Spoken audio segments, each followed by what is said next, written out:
Hello, Erica here, and I'm here today to talk about the comics that I read from October through December.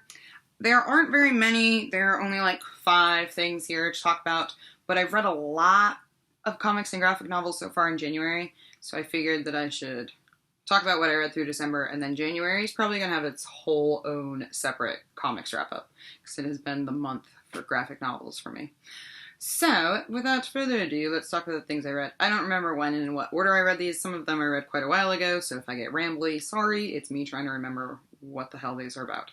The first one I'm going to talk about is Locke and Key, Volume 1. This is Welcome to Lovecraft. This is by Joe Hill and Gabriel Rodriguez, and this is a horror graphic novel. I don't normally do horror, but I picked this up because I've heard really fantastic things about the series, and I flipped through it and I really like the art.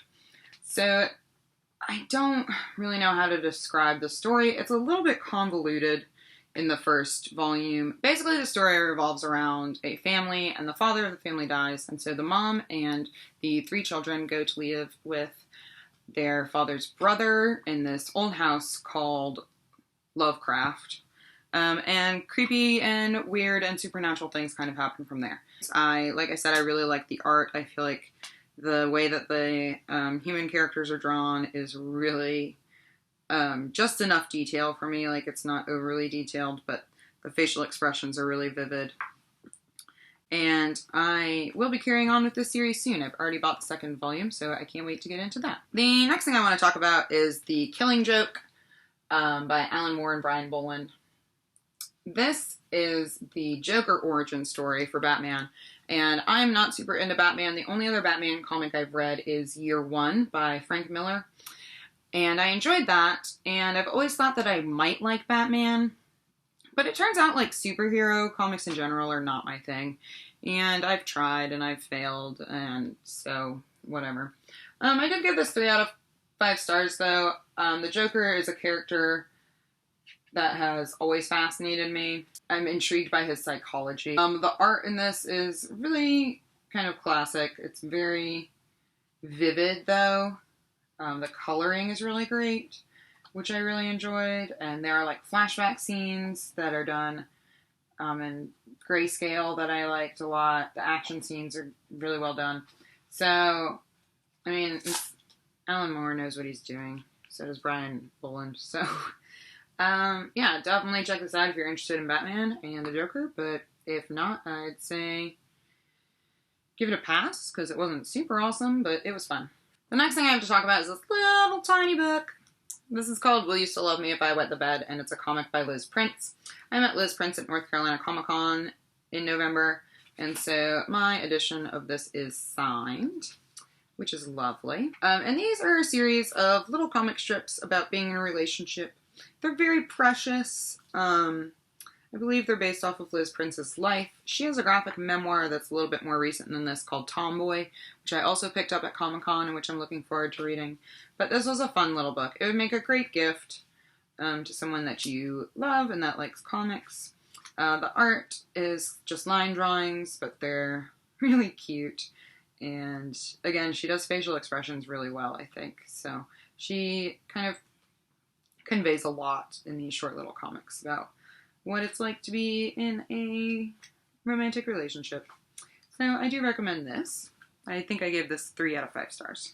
The next thing I have to talk about is something that everyone has been talking about, and that's ODY-C, Volume 1, Off to Far Ithaca. This is by Matt Fraction and Christian Ward. I really like Matt Fraction's work with sex criminals, so I was pleased to get my hands on this. The art in this is the first thing that needs to be addressed, because it is like a colorful explosion of joy. I mean, it's insane how beautiful and colorful and excellent it is. I can see some people have said that they're like a little overwhelmed by it, like it's kind of like sensory overload, but holy crap, y'all, it's excellent. This is a science fiction feminist retelling of the Odyssey. The problem I had with this is not with the way that this was done at all. It has to do with my memory of the story of Homer's Odyssey. It has been probably about 12 years since I read the Odyssey. So it makes me want to revisit that, though, which is a good thing, because I rarely am in the mood to pick up classical literature. I thought it was really, really fucking cool. I think I gave it 4 stars. I can't remember, but it's definitely worth checking out, and it was a lot of fun. The next thing I have is Through the Woods by Emily Carroll. This is the last book I'm going to talk about today. This is kind of made of rounds on BookTube, but this is a graphic novel, and it's a collection of fairy tale retellings, rather. Again, the art in this book is really what stands out to me.